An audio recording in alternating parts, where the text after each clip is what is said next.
If you look at him, you will think that this has been what he was doing all his life, what he was born to do. But this has not always been the case. 3 years ago, Engineer Paul Laguna was putting his hard-earned engineering diploma to good use. Until one day, he woke up and just realized he had to stop in his tracks so that he can embark on a new journey. And he did.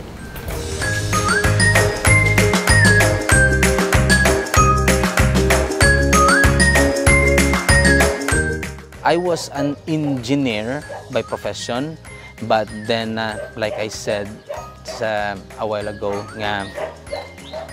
we may choose our profession, but the right job chooses you. So, there comes a point sa life ko nga gapangita ka kung diin ka gid, no? So, para sa akon daw, hindi gid siguro ako bagay sa employment.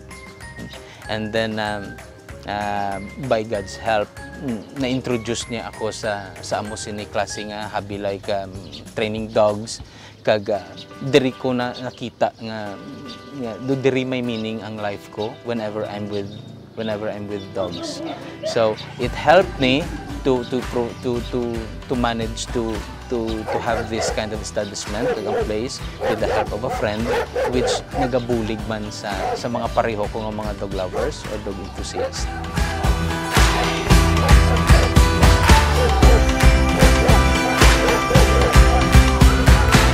While he is greatly fond of dogs, Engineer Paul felt that being a pet parent is more than just the cuddling and swooning over the pets. Rather, there comes with it a responsibility to properly care for and bring up these animals for the sake of their welfare and of their households.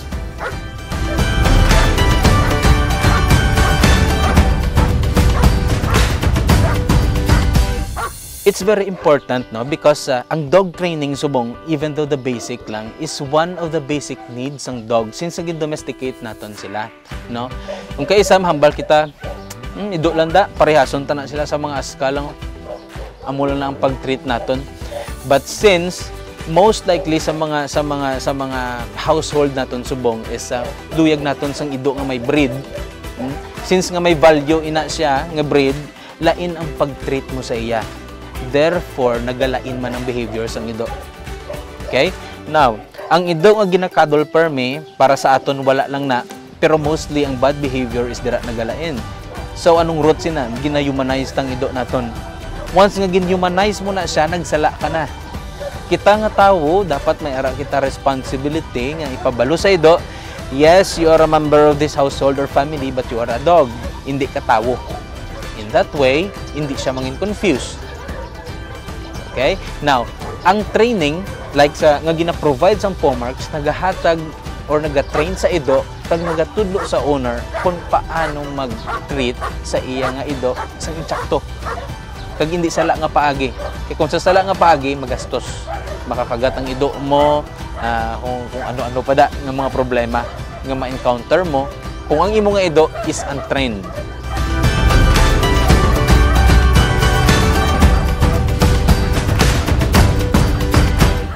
Engineer Paul is managing the center hands-on and personally trains the dogs along with a co-trainer. The two of them conduct training for an average of 8 to 10 times a month at POMARKS. On top of everything, Engineer Paul makes sure that only the best services are rendered for man's best friend.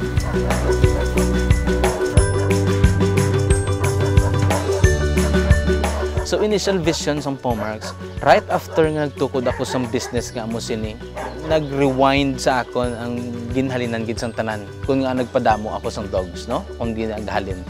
So sa lola sang akong nga Doberman, so dito nagumpisa ang tanan. Gin-envision ko na nga tani halos tanan nga mga tao sa household nila nga may ido. makabaluman sila kung paano mag-treat sang ilang nga ido or maybe other animals sang insyakto man, no? So dapat maging responsible sila sa ilang nga mga kasapatan. So ang envision ko is every animal should be a member of the family sang isa ka household.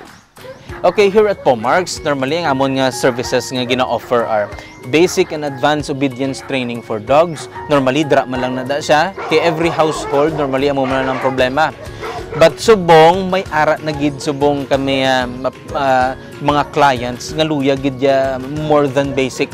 So luyag nila it's more of on how to manage and mitigate sang mga behavioral issue nga may ara ang dogs. So mga behavioral issue like dog aggression, prey aggression, human aggression. So mga ido, amo sinabi aggressive sila towards other animals, towards dogs, towards even people. So luyag nila nga ma-assess na siya kag kung if possible madula. So amo na siya ang mga services nga gina-cater namon didiri aside from board and lodging. So kung board and lodging namon, kung may vacation ka mo, pamilya, hindi nyo madala ang dog ninyo, so dalaan nyo diri sila sa amon sa Pomarks. So nag-cater kami, ginabantayan namon sila, so gina-groom namon sila, ginahatagan sang exercise, ginahatagan sang ample nga socialization. So it's better kung ang imo ido i-leave mo lang sa ibang nga place, nga kung diin dala niya siya abi sa cage niya, siya kagwa, no? So mas advantageous kung dalaan niyo siya diri sa Pomarks. With regards to all dogs here, dapat every day makatapak gid sila sa ground. Basta nami lang ang weather. Okay? Way lang yung inulan. So they have two chances nga makagwa. So we have this socialization pen and other pens here. So they take turns na di sila. So makagwa sila, diri sila mangihi, diri sila mapupo, and then diri sila makasocialize with other dogs. And then ginapakaon namon sila twice a day. Ang puppies is 3 times a day. And then, if time na nila nga i-groom sila, so ginapaliguan sila, maybe at least once a week. So, amo na siya. Ginahatag naman sa inyo. Normally, other clients namon is nagapa-reserve na sa amon, no? They will set an appointment. They will have to message us on Facebook. And then, when the day comes, nga makadto sila diri, so gina-accommodate anay namon na sila sa diri sa mga huts namon. Okay, bringing their dogs, gina-assess anay namon ang ido nila. So kung mahambal sila nga ang ido ko is very aggressive towards other dogs, we will have to assess that. And then we will have to talk about kung ano ang luyag nila matabo sa ido. Normally, nag-start kita sa basic obedience. Because basic obedience is the foundation of all kinds of training. Gusto mo mag-advance, basic ka anay. Okay? Gusto mo other forms of services, basic obedience anay. So foundation gid ang obedience naton. So normally basic obedience will last for about a month. 1 month lang gid. So ginahambala namon sila nga you will have to present anay isang mga medical records ang dog mo. Siyempre para man sa safety. Kag siyempre nagpangayod kami sang down payment nila before kami mag-start sang training sa dog. Nag-negotiate kami.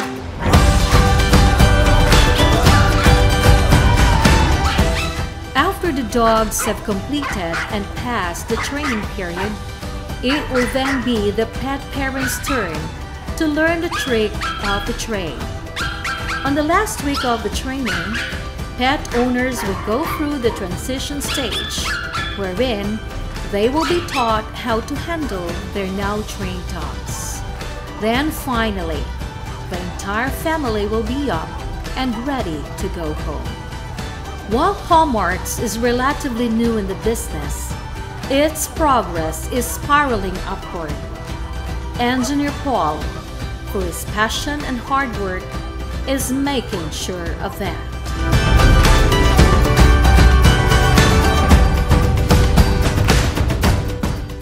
Kung sa mambal kabala kung sa ulan pa, no, nang nabasa ka na, susulayo na lang gid ni namon. And besides, we are enjoying what we do here. Dere, even ako personally, siguro may rason gid siguro nga diri niya ako ginbutang, no, because my dogs or other clients' dogs add meaning sa ako nga kabuhi subong. Okay, diri ko nakita ang sense of purpose ko sa dog world or sa dog training. So nalipay ako nga almost every day makaistorya ako sa client. Lain-lain nga persona, nga personal sa nga tawo ang maistorya ko, from simple employee to big businessman to doctors and even mga politicians nagakadto diri kag nagaistorya sa ato, no. So dira ko mahambal nga ug kuyabi nga kadtuan gid ko nila man, pero pag-abot ang sa ido nalamian lang akis nga magpungko sila di pamati sila sa akon. Okay, bisan amo lang ko ni. So para sa ako nalipay ko sa ginahimo ko, and that's the most important thing.